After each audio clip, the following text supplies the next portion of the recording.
नमस्कार दोस्तों, आज हम आए हैं राजस्थान जोधपुर के अंदर एक गांव है बिलाड़ा, जो कि तहसील है बिलाड़ा। आज हम बिलाड़ा गांव के अंदर है। यहाँ पर हमें एक किसान हैं सुरेश जी, जो कि बिलाड़ा गांव के निवासी हैं और इन्होंने यहाँ पे जीरे की और सौंफ की फसल की हुई है।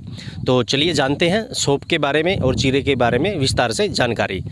नमस्कार सुरेश जी। नमस्कार। कैसे हैं? बढ़िया सर। तो सुरेश जी, आप मुझे ये बताइए कि ये जो सौंफ की खेती है ये आप कितने सालों से करते आ रहे हैं? ये तो मेरे पिताजी भी करते आए हैं, उसके बाद में मैं भी करता हूँ। मेरे से 15 साल हो गए इसको करते हुए। लगभग कितने बीघे के अंदर आप ये खेती करते हैं?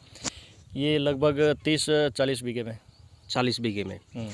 और मैंने यहाँ पे देखा कि आपने सौंफ की भी खेती की हुई है और साथ के साथ जीरे की भी खेती की हुई है। जीरे की भी है। तो पहले मैं अपने दर्शकों को ये बताना चाहूँगा कि जीरे और सौंफ की खेती में अंतर क्या है। तो जीरे और सौंफ की खेती में क्या अंतर है? वो दोनों एक ही जैसी मिट्टी में उगाए जाते हैं, एक ही जैसे मौसम में उगाई जाती हैं, तो वो ये थोड़ा सा मुझे बताइए। हाँ, मौसम का दोनों एक ही, मतलब सर्दी के मौसम में होता है दोनों, लेकिन उसका टाइमिंग अलग अलग है। जी, जो जीरा है वो किस टाइम लगाया जाता है? जीरा नवंबर में लगाया जाता है, अक्टूबर और नवंबर में। जी, और सौंफ?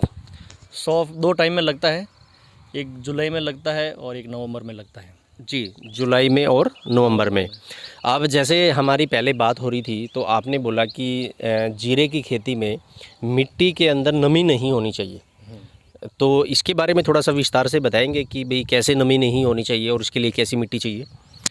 जीरे में जैसे पहली पिलई हुई तो उसके बाद में जीरे, मतलब ज़मीन पूरी सूखनी चाहिए और ज़मीन के अंदर जो नमी रहती है वो नमी जीरे के लिए घातक है। जितनी नमी ज़्यादा रहेगी उसमें फंगस ज़्यादा लगेगा। जीरे में थोड़ा भी फंगस आ गया तो उसको कंट्रोल करना बारी है।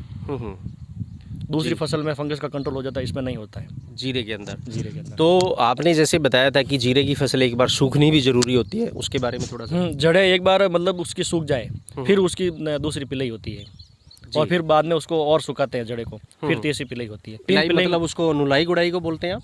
नहीं, पानी देना। पानी देना, अच्छा। मतलब जीरे में 3 बार आप पानी देते हैं? 3 बार पानी। और मुझे ये बताइए कि जो जीरा है ये बीज से किया जाता है या उसको कोई नर्सरी लगाई जाती है या फिर कैसे उसको किया जाता है? नहीं, बीज से ही। बीज से किया जाता है।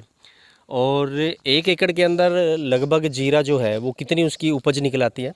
1 एकड़ के अंदर 1 बीघे में जैसे 2 कुंटल। 1 बीघे में 2 क्विंटल। और आपका राजस्थान की बात की जाए तो 2.5 बीघे का 1 एकड़ होता है। 1 एकड़ होता है। ठीक है, 1 बीघे में 2 क्विंटल यानी 5 कुंटल, 5-6 कुंटल लगता 5 क्विंटल, यानी 1 एकड़ की अगर बात की जाए तो 5 क्विंटल उसमें निकलता है।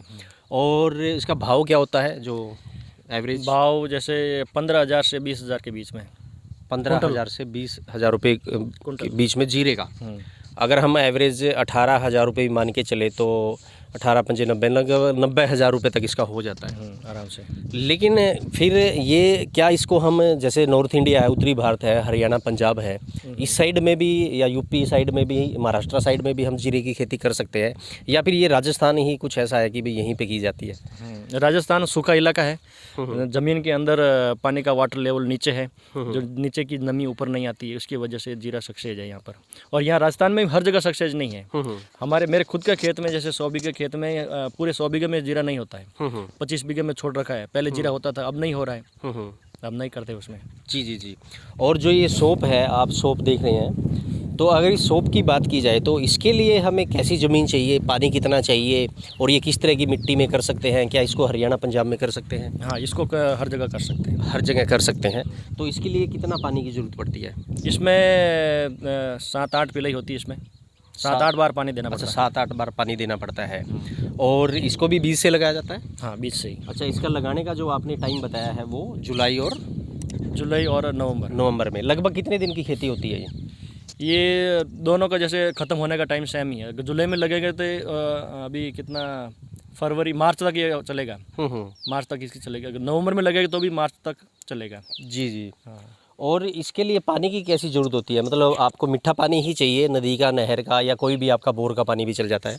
अगर पानी मीठा है तो फसल बढ़िया निकलेगी। और खारा पानी है तो भी चल जाएगा, खारा पानी में हो जाएगा ये। जी।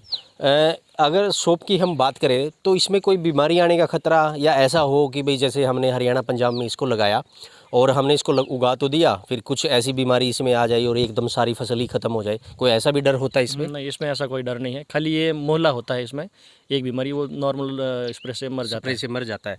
तो अगर जीरे की बजाय अगर हम सौंफ की बात की जाए तो सौंफ थोड़ा इजी है करने में, सौंफ इजी है, इजी है, जीरा नहीं हो पाता है। जीरा डिफिकल्ट है। और अगर इसकी पैदावार की बात करें तो ये 2.5 बीघे के अंदर लगभग 1 एकड़, जो आपका राजस्थान का 2.5 बीघे का 1 एकड़ होता है, इसके अंदर इसकी कितनी पैदावार निकल आती है? 1 बीघे में जैसे 15 मन, जैसे 15 मन, यानी आप मान के चलो कि 6 क्विंटल हो गया। 6 क्विंटल, 5 क्विंटल मानो, 5 और 10, ये मतलब 12 क्विंटल हो जाएगा इसमें। 12 क्विंटल तक के 1 एकड़ में, यानी 2.5 बीघे राजस्थान में निकल आता है। हाँ, ये खारा पानी है, इस मतलब निकल, अगर मीठा पानी होगा तो और बढ़िया निकलेगा। अच्छा, मीठा पानी है, नदी का पानी है तो और अच्छा निकलेगा। तो इसमें लगभग इसका क्या रेट होता है क्विंटल की अगर बात करें तो? इसका रेट 8,000 से 12,000 तक पर क्विंटल। अगर हम 10,000 भी एवरेज मान के चलें तो आपने इसको बताया 12, तो 1,20,000 रुपये का ये 1 एकड़ से यानी 2.5 बीघे से निकल जाता है। और इसका जो टाइम पीरियड है सौंफ का वो कितना है, ये कितने दिनों में इसकी फसल तैयार हो जाती है? जुलाई से मार्च तक। मार्च तक, तो आप 6 महीने की मान के चलें इसको। ये तो ज़्यादा हो गया ना, 6 महीने कितना हो गया? जुलाई, अगस्त, सितंबर, अक्टूबर, नवंबर, दिसंबर, जनवरी, फरवरी, 8-9 महीने इसमें लग जाते हैं।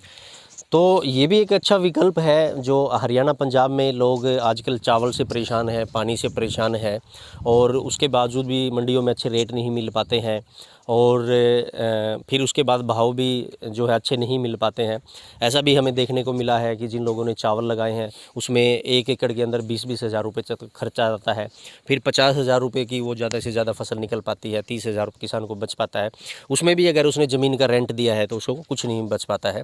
तो मेरे ख्याल से सौंफ का भी एक विकल्प अच्छा है। इसको कोई बेचने में कोई प्रॉब्लम तो नहीं आती है? नहीं, नॉर्मल मंडी में बिक जाता है ये। नॉर्मल मंडी में बिक जाता है ईजिली? अच्छा।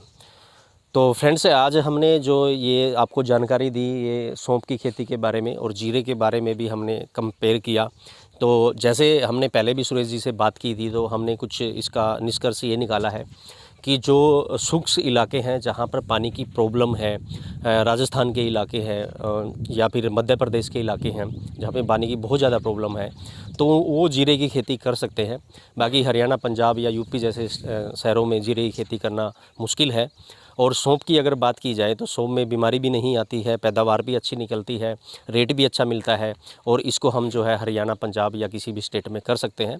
तो जैसे इसमें मेरे ख्याल से पानी की भी बचत रहती है, पानी भी ज़्यादा इसमें नहीं लगता है, तो हमें क्यों ना हम सौंफ की खेती की तरफ जाएं और अपनी मिट्टी को भी बीमारियों से बचाएं। ज़्यादा फर्टिलाइज़र की भी इसमें ज़रूरत नहीं पड़ती है, और मिट्टी को उपजाऊ करता है, और मिट्टी को भी उपजाऊ करता है। जैसे सुरेश जी ने बताया कि इसको हार्वेस्ट करने के बाद जब इस पे वो चलाया जाएगा, हैरो वगैरह इससे चलाई जाएगी, तो इससे मिट्टी भी ताकतवर बनती है, मिट्टी को भी जो है इसमें जो गोबर डाला है हाँ, वो वैसा का वैसे उसमें ज़मीन में ताकत रहेगी। जी। और ये भी और उसको और उपजाऊ करेगा। जी, इसके बाद में गोबर डालने की ज़रूरत नहीं है जी। अगली फसल में। तो धन्यवाद सुरेश जी। तो दोस्तों, हमारे चैनल को सब्सक्राइब करना ना भूलें और बेल आइकन भी दबा दें, और नई जानकारी आपके लिए लेके आते रहेंगे। Thank you. जय हिंद, जय भारत।